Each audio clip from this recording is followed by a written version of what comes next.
This channel does not promote any violent, harmful, or illegal activities. All content provided by this channel is meant for an educational purpose only. পুরো নিয়োগ দুর্নীতির তদন্তে মন্ত্রীর সল্টলেকের অফিসে হানা। দমকল মন্ত্রী সুজিত বসুর সল্টলেকের অফিস, সেখানে ইডি হানা। দক্ষিণ দমদম পুরসভার ভাইস চেয়ারম্যানের বাড়িতেও ইডি হানা হয়েছে। তবে এই মুহূর্তে আমরা নজর রাখছি দমকল মন্ত্রী সুজিত বসুর সল্টলেকের যে অফিস, সেখানে যেখানে ইডি আধিকারিকরা এসে পৌঁছেছেন। পুরো নিয়োগ দুর্নীতির তদন্তে মন্ত্রীর সল্টলেকের অফিসে হানা।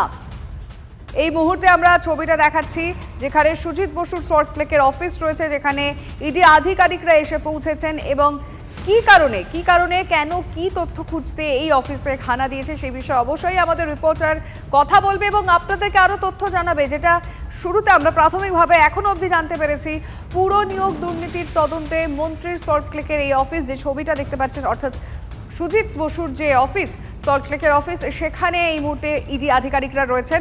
আমাদের দুজন রিপোর্টার এই মুহূর্তে আমাদের সঙ্গে রয়েছেন, দুজনই কথা বলবে এবং আমাদের সঙ্গে আরও তথ্য তারা জানাতে পারবেন কথা বলে। আমাদের সঙ্গে সুজয় পাল রয়েছেন এবং রঞ্জিত রয়েছেন। আমি আগে সুজয়ের কাছ থেকে জানবো, সুজয়, ঠিক কোন কি কারণে কি তথ্য খুঁজতে এখন সুজিত বসুর সল্টলেকের এই অফিসে ইডি হানা? দেখো লিমা, প্রথমে আমি ছবিটা দেখাই রয়েছে। আমি সল্টলেক সেক্টর 1 বিসি ব্লকে BC 88 আমার সহকর্মী রজতকে বলবো একটু দেখানোর জন্য। BC 88 সুজিত বসুর বিধায়ক হিসেবে যে কার্যালয়, সেই বিধায়ক কার্যালয় ছবিটা দেখাচ্ছি। দেখো সুজিত বসুর যে বিধায়ক হিসেবে তিনি যে কার্যালয়টিকে ব্যবহার করেন, এই BC 88 এইটিকে তিনি বিধায়ক হিসেবে কার্যালয়টিকে ব্যবহার করেন। সোমবার থেকে শুক্রবার বিকেল 6টা থেকে 8টা এই অফিসে থাকেন, তেমনটাই জানা যাচ্ছে। এবং আমি ছবিটা দেখাতে বলবো আমার সহকর্মী রজতকে। ভেতরে দেখতে পাচ্ছ কেন্দ্রীয় বাহিনীর জওয়ান তারা রয়েছেন এবং এই বিধায়কের অফিসের ভেতরে, অর্থাৎ বিধায়ক সুজিত বসুর এই অফিসের ভেতরে এই মুহূর্তে ইডি অফিসাররা তল্লাশি চালাচ্ছেন। এবং যেটা জানা যাচ্ছে যে পুরো নিয়োগ দুর্নীতি মামলায় তল্লাশি মোট 8 থেকে 10টি জায়গায় ইডি তল্লাশি চালাচ্ছে, যার মধ্যে সুজিত বসুর এই অফিস যেমন রয়েছে, বিধায়ক হিসেবে তিনি যে অফিস ব্যবহার করেন, তার পাশাপাশি নিতাই দত্ত, যিনি দক্ষিণ দমদম পুরসভার ভাইস চেয়ারম্যান। তুমি জানো এর আগে সিবিআই তার অফিসেও তল্লাশি চালিয়েছিল। তখনও কিন্তু এই দক্ষিণ দমদম পুরসভায় যে নিয়োগ দুর্নীতি এবং সেই নিয়োগ দুর্নীতির সূত্রেই সিবিআই তল্লাশি চালিয়েছিল। আর এবার ইডি এই মামলায় তল্লাশিতে নামলো এবং জানা যাচ্ছে যে ইডি অফিসাররা মূলত এই দুর্নীতির ক্ষেত্রে যে আর্থিকভাবে লাভবান যারা হয়েছেন, সেই আর্থিকভাবে লাভবান হিসাবে কারা কারা রয়েছেন সেটাই তারা দেখছেন। যেহেতু বিধায়ক সুজিত বসু এবং তিনি ভাইস চেয়ারম্যানও ছিলেন দক্ষিণ দমদম পুরসভার, সেই সময় দুর্নীতির সম্পর্কিত বিষয় তারা এখানে এসছেন। এবং যেটা এই সূত্রে জানা যাচ্ছে যে এই অফিসে তিনি মূলত শুক্রবার বিকেলে আসতেন এবং শুক্রবার বিকেলে আসার পর বিধায়ক হিসাবে তিনি যে সমস্ত কাজ এবং অর্থাৎ যারা স্থানীয় মানুষরা রয়েছেন তারা বিভিন্ন পরিষেবা এবং বিভিন্ন অভাব অভিযোগ নিয়ে আসতেন, সেই কাজ তিনি এখান থেকে এই অফিস থেকেই করতেন, তেমনটাই জানা যাচ্ছে। অন্য একটি কিন্তু আরও একটি জানা যাচ্ছে যে তার এই অফিস ছাড়া অন্য অফিস থাকলেও যেহেতু তিনি বিধায়ক হিসেবে এখানে আসতেন এবং বিধায়ক থাকাকালীনই এই দুর্নীতি চলেছে, তাই ইডি তদন্তকারীদের কাছে এই অফিসটা অত্যন্ত গুরুত্বপূর্ণ। এবং ভেতরে জানা যাচ্ছে যে কেয়ারটেকার যারা থাকেন তারা রয়েছেন, তারা থাকেন এবং নিরাপত্তারক্ষী যারা থাকেন এই বাড়িতে। তুমি দেখো সবসময় একেবারে সুজয়, তুমি নজর রাখো, কারণ এই মুহূর্তে আরো একটা খবর আমাদের দর্শকদের জানিয়ে রাখতে চাইবো। এই পুরো নিয়োগ দুর্নীতির মামলায় কিন্তু নিতাই দত্তর বাড়িতেও কেন্দ্রীয় এজেন্সি পৌঁছেছে। সেই বিষয়টা আমাদের প্রতিনিধি রঞ্জিতের কাছ থেকে জানবো। রঞ্জিত, একদম সরাসরি কেন্দ্রীয় বাহিনীর যোগে কিন্তু এই মুহূর্তে নিতাই দত্তর বাড়ি, অর্থাৎ দক্ষিণ দমদম পুরসভার নিতাই দত্তের বাড়িতে কিন্তু ইডির তদন্তকারী আধিকারিকরা সঙ্গে কেন্দ্রীয় বাহিনী রয়েছে, সেই ছবি একবার আমাদের দর্শকদের দেখাবার চেষ্টা করি। এবং কেন্দ্রীয় বাহিনীর ঘেরাটোপে কিন্তু এই নিতাই দত্ত অর্থাৎ দক্ষিণ দমদম পুরসভার ভাইস চেয়ারম্যানের বাড়িতে কিন্তু একযোগে তল্লাশি করছে ইডির তদন্তকারী আধিকারিকরা। বেশ কয়েকজন অর্থাৎ 7 থেকে 8 জন ইডির তদন্তকারী আধিকারিকরা এই মুহূর্তে এসছেন। তুমি জানো এর আগেও কিন্তু নিতাই দত্তের বাড়িতে কিন্তু সিবিআই তদন্ত হয়েছিল এবং সঙ্গে সঙ্গে কিন্তু দক্ষিণ দমদম পুরসভায়ও তদন্ত করেছিল, অর্থাৎ একযোগে তল্লাশি করেছিল সিবিআই তদন্তকারী আধিকারিকরা। পাশাপাশি তোমাকে জানিয়ে রাখি যে ইডির তদন্তকারী আধিকারিকরা যেভাবে পুরো নিয়োগ দুর্নীতি মামলা চলেছিল এবং পুরো নিয়োগ দুর্নীতি মামলায় যে সকল নিয়োগ হয়েছিল সেই সকল নিয়োগ কিসের ভিত্তিতে হয়েছিল, অর্থাৎ টাকা পয়সার লেনদেনের ভিত্তিতে হয়েছিল, সেই সমস্ত যাবতীয় তথ্য ঘাটতে কিন্তু ইডির তদন্তকারী আধিকারিকরা এই মুহূর্তে কিন্তু এই যে লেক ভিউ অ্যাপার্টমেন্ট, এই লেক ভিউ অ্যাপার্টমেন্টের কিন্তু ভাইস চেয়ারম্যানের বাড়িতে কিন্তু এই মুহূর্তে রয়েছেন এবং কেন্দ্রীয় তদন্তকারী সংস্থার যে ইডি তদন্তকারী আধিকারিকরা কেন্দ্রীয় বাহিনী নিয়ে কিন্তু একযোগে তল্লাশি অভিযান সংগঠিত করছে। মূলত যে সকল বিষয়গুলো দেখা হচ্ছে, খতিয়ে দেখা হচ্ছে যে এই পুরনো দুর্নীতি এই মুহূর্তে আমরা টেলিফোন লাইনে যোগাযোগ করতে পেরেছি জয়প্রকাশ মজুমদারের সঙ্গে। জয়প্রকাশ বাবু, এই মুহূর্তে দাঁড়িয়ে যে বড় খবরে আমরা নজর রেখেছি, সাত সকালেই ইডির হানা, মানে আবারও সেই অ্যাকশন মোড দেখা যাচ্ছে। এবার মন্ত্রী সুজিত বসুর সল্টলেকের যে অফিস, সেই অফিসে একটা টিম গিয়েছে, আর একটা টিম গেছে দক্ষিণ দমদম পুরসভার ভাইস চেয়ারম্যানের বাড়িতেও। কি বলবেন? এইগুলো হচ্ছে যেরকম বর্ষা আসার আগে মধ্যে মধ্যে বৃষ্টি হয়, সেরকম ইলেকশন আসছে। এবার বোঝা যাচ্ছে যে বিজেপি, তাদের আর জনসংযোগ নেই, তাদের সংগঠন নেই, হতাশ হয়ে গেছে বিজেপি নামক পার্টিটা। কিন্তু কেন্দ্রে শাসন ক্ষমতায় তারা এখন একমাত্র তাদের ভরসা এইসব কেন্দ্রীয় সংস্থাগুলোকে কাজে লাগানো। একদিকে ইডি, সিবিআই, আর অন্যদিকে ইলেকশন কমিশন। এইসব লাগিয়ে যদি কিছু করা যায়, রাজনৈতিক একটা ন্যারেটিভ তৈরি করা যায়, প্রত্যেক ইলেকশনের আগেই করে, এবারও সেই চেষ্টাই চালিয়ে যাচ্ছে। কিন্তু দুঃখের বিষয় হচ্ছে এসব করে কিছু লাভ হয় না। মানুষের পাশে না থাকলে মানুষ তো ভোট দেয় না। এখানটাতে হঠাৎ কারুর কাছে ইডি পাঠাবে, খবরের কাগজ, মিডিয়া লোককে সঙ্গে নিয়ে যাবে, তাদেরকে সূত্র অনুসারে অনেক খবর দেবে। কিন্তু এ পর্যন্ত ইডি এত সব হাঙ্গামা করে, রেড করে, আপনাদের বলে, আপনাদের সঙ্গে নিয়ে শুধু ইডির পয়সা খরচ হয়েছে। আর মিডিয়া গাড়ি চালিয়ে দৌড়াদৌড়ি করেছে, মিডিয়া ফুটেজ অনেক হয়েছে। কিন্তু আপনি বলুন তো, এ পর্যন্ত একজন লোকের বিরুদ্ধে তথ্য প্রমাণ দিয়ে ইডি কিছু করতে পেরেছে? সুতরাং এই নাটক চলেছে আগেও, আবার চলবে। ধন্যবাদ আপনাকে। জয়প্রকাশ মজুমদার আমাদের সঙ্গে ছিলেন, রাজ্য সহ সভাপতি তৃণমূল কংগ্রেসের। কিন্তু এই মুহূর্তে দাঁড়িয়ে আমাদের দুজন রিপোর্টার আমাদের সঙ্গে রয়েছে, তাদের সঙ্গে অবশ্যই কথা বলবো, তাদের সঙ্গে কথা বলে আপনাদেরকে আরও তথ্য জানাবো। কারণ এই মুহূর্তে ইডির দুটো টিম, একদিকে দমকল মন্ত্রী সুজিত বসুর যে সল্টলেকের অফিস সেখানে, এবং আরেকদিকে দক্ষিণ দমদম পুরসভার ভাইস চেয়ারম্যান, তার বাড়িতেও ইডি পৌঁছে গিয়েছে। পুরো নিয়োগ দুর্নীতির মামলাতেই কিন্তু এই হানা বলে এখনো পর্যন্ত জানা যাচ্ছে। একদিকে সুজিত বসুর অফিস, আর একদিকে নিতাই দত্তর বাড়ি। দুটো টিম এই মুহূর্তে রয়েছেন, আর আমাদের রিপোর্টাররা ফলো করছেন সেই সমস্ত প্রতিটা মুভমেন্ট।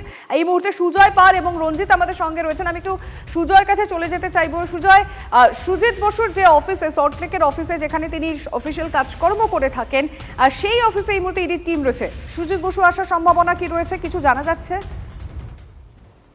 দেখো, আমি যেটা স্থানীয় সূত্রে জানা যাচ্ছে, বিধায়ক সুজিত বসু তিনি এই অফিসে বিধায়কের কার্যালয় হিসেবে ব্যবহার করতেন। বিধায়ক হিসেবে তার যে কার্যালয় সেটাকে ব্যবহার করতেন। আমি বাড়ির ছবিটা আরো একবার দেখাতে বলবো সরবরাহ নজরকে।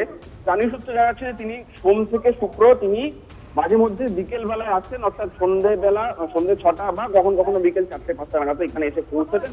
এখানে এসে তিনি বিধায়কের যে কাজকর্ম থাকে, বেশ কিছু জানা, বিধায়ক হিসাবে বিভিন্ন কাগজপত্র, নথিপত্র সই করা, স্থানীয় মানুষজন, অর্থাৎ তার বিধানসভা এলাকার মানুষজন যারা আছেন তারা বিভিন্ন অভাব, অভিযোগ, দাবি দাওয়া নিয়ে আসছেন, সেই কাজগুলি করতেন। কিন্তু কেন ইডি এই বাড়িতে এলো, এটা অত্যন্ত গুরুত্বপূর্ণ। তার কারণ বিধায়ক সুজিত বসু যখন বিধায়কে থাকার পাশাপাশি দক্ষিণ দমদম পুরসভার দায়িত্বে ছিলেন, অভিযোগ যে সেই সময়ে দুর্নীতি হয় এবং দুর্নীতির সঙ্গে যুক্ত ছিল অয়নশীলের সংস্থা এবিএস ইনফোটেক প্রাইভেট লিমিটেড। সেই সংস্থার সঙ্গে কিভাবে যোগাযোগ, সেই সংস্থার সঙ্গে দক্ষিণ দমদম পুরসভার কী চুক্তিপত্র হয়েছিল, এবং যে নিয়োগের দুর্নীতি হয়েছিল সেই নিয়োগের দুর্নীতির ক্ষেত্রে কারা কারা আর্থিকভাবে কিভাবে লাভবান হয়েছিলেন, এই সংক্রান্ত বিষয়গুলি এই মুহূর্তে খতিয়ে দেখতে ইডি তদন্তকারীরা এসছেন। এবং দেখতে পাচ্ছ বিসি ব্লক অত্যন্ত অভিজাত এলাকা, সেইখানেই এরকম একটা বাড়ি, বিধায়কের বাড়ি, এবং এই বাড়িটা কিন্তু তিনি বিধায়ক হিসেবে ব্যবহার করেন। তার পাশাপাশি এখানে কেয়ারটেকার সহ বেশ কিছু অফিসারদের যাতায়াতও রয়েছে। এবং যখন সুজিত বসু আসেন তখন স্থানীয়, অর্থাৎ বিধানসভা এলাকার বেশ কিছু নেতৃত্বও তার সঙ্গে এখানে দেখা করতে আসে। সুতরাং এর আগে এই বাড়িতে তল্লাশি চালানো হয়নি, এই প্রথম ইডি তদন্তকারীরা এই বাড়িতে এলো। এবং এর আগে সিবিআই তার অন্য যে বাড়ি রয়েছে লেক টাউন, সেখানে তল্লাশি চালিয়েছে। কিন্তু এই বাড়িতে কিন্তু এই প্রথম কোনো কেন্দ্রীয় এজেন্সি তুমি একটু সঙ্গে থাকো সুজয়। এই মুহূর্তে আমরা টেলিফোন লাইনে যোগাযোগ করতে পেরেছি বিজেপি নেতা সজল ঘোষের সঙ্গে। সজল বাবু, নিশ্চয়ই আপনি এতক্ষণে জেনে গেছেন যে ইডির দুটো টিম, একদিকে দমকল মন্ত্রী সুজিত বসু সল্টলেকের অফিস, আর একদিকে দক্ষিণ দমদম পৌরসভার ভাইস চেয়ারম্যান নিতাই দত্তের বাড়িতে গিয়েছে। একটু আগে জয়প্রকাশ মজুমদারের সঙ্গে কথা বলছিলাম, তিনি বলছেন যে যেমন বর্ষা আসার আগে অল্প অল্প বৃষ্টি আমরা দেখতে পাই, ইলেকশন আসছে এবার বোঝা যাচ্ছে, কি বলবেন? দেখুন, ও বেচারি কি বলবে জয়প্রকাশ মজুমদার, হ্যাঁ, ওই রকম পশ্চাতে লাথি খেলে মুখ দিয়ে কি আর এরকম স্বাভাবিক কথা বেরোয়? হ্যাঁ, সুজিত বোস নিয়োগ দুর্নীতির টাকা খেয়েছে কি খাইনি আমি বলতে পারবো না, সেটা ইডি বিচার করবে। কিন্তু সুজিত বোস যে টাকা তোলে এ কথা কে বলে? এ কথা কে বলে? জয়প্রকাশ মজুমদারদের রাখা হয়েছে, রোজ দুবেলা বিস্কুট দেওয়া হয়, মাংসের টুকরো দেওয়া হয়, ওকে বউ বউ করতেই হবে। কিন্তু মাথায় রাখতে হবে যে কখনো ইডি বলেনি এখনো অব্দি টাকা খেয়েছে, এবং ইডি কি কারণে গেছে তাও বলতে পারবো না। কিন্তু এই সুজিত বোস যে টাকা তোলে এ কথা প্রশাসনিক মিটিং এ বসে মমতা ব্যানার্জি বলে। আর যাদের নামে বলে তারা হয় তোলে আর নয় তাদের শিরদাঁড়া বলে কিছু নেই। কোনো ভদ্রলোক হলে সেদিনই থুতু ফেলে ডুবে মরত, কিন্তু তারা কেউ একটা রাগ করে। আর আমি বলছি যে নিশ্চয়ই কোনো তথ্য প্রমাণ হয় সংগ্রহ করতে গেছে, আর নয়তো ওদের কাছে নির্দিষ্ট তথ্য প্রমাণ আছে, তার ভিত্তিতেই গেছে। বুঝতে পারছি। সজল বাবু, ধন্যবাদ আপনাকে। দমদমে নজর ছিল, সল্টলেকে নজর ছিল, কিন্তু শহরের দিকে দিকে ইডি অভিযানের খবর আসছে। নাগের বাজারে বেসরকারি স্কুলের মালিক দীপকদের ফ্ল্যাটে ইডি আধিকারিকরা, বাইরে সিআরপিএফ জওয়ানরা রয়েছে। নিউ আলিপুরে সেখানে আইনজীবী অমিত আগরওয়ালের বাড়িতেও ইডির হানা। অন্যদিকে আরো খবর আসছে ঠনঠনিয়া, শরৎ বোস রোড, এই জায়গাগুলোতেও ইডির অভিযান হয়েছে। ছবিগুলো আমরা আপনাদেরকে সামনে রাখছি। আবার শহরের দিকে দিকে ইডির অভিযান। একদিকে নাগের বাজারে বেসরকারি স্কুলের মালিক দীপকদের ফ্ল্যাট, সিআরপিএফ জওয়ানরা রয়েছে। নিউ আলিপুরের আইনজীবী অমিত আগরওয়ালের বাড়িতে রয়েছে। ঠনঠনিয়া ও শরৎ বোস রোডেও ইডির অভিযান। শুক্রবার সকাল থেকে ইডি আধিকারিকদের তৎপরতা, শহরের একাধিক জায়গায় তল্লাশি চালাচ্ছেন ইডি আধিকারিকরা। ঠনঠনিয়া এলাকার গিরিশবাগ থানা এলাকার 8A সরকার লেন সেই আবাসনের সেকেন্ড ফ্লোরে ইডি আধিকারিকরা এদিনকে তল্লাশি চালায়। তল্লাশি অভিযানে আসেন বিশাল পাটোরিয়ার বাড়িতে। যেমনটা সূত্রের খবর যে ব্যাংক প্রতারণার কাণ্ডে এই বিশাল পাটোরিয়ার বাড়িতে তল্লাশি অভিযানে আসেন ইডি আধিকারিকরা। এই বিশাল পাটোরিয়া, যিনি একজন চার্টার্ড অ্যাকাউন্টের পাশাপাশি স্টক ব্রোকারের সঙ্গে যুক্ত, এখন ইডি আধিকারিকরা খতিয়ে দেখছেন যে এই বিশাল পাটোরিয়া কোন কোন জায়গায় টাকা ইনভেস্ট করেছেন বা কিসের সঙ্গে তার আর্থিক লেনদেন রয়েছে, এবং সেই অভিযুক্ত বিশাল পাটোরিয়াকে এই মুহূর্তে তিনি ভেতরে আছেন এবং তাকে ভেতরে রেখেই কিন্তু ইডি আধিকারিকরা জিজ্ঞাসাবাদ চালাচ্ছেন। ফলে এখন দেখার যে পরবর্তীকালে এই ইডির তল্লাশি অভিযানে কোন নতুন করে তদন্ত উঠে আসে। ক্যামেরায় অভিজিতের সঙ্গে কৌস্তব গঙ্গোপাধ্যায়, TV9 বাংলা, কলকাতা।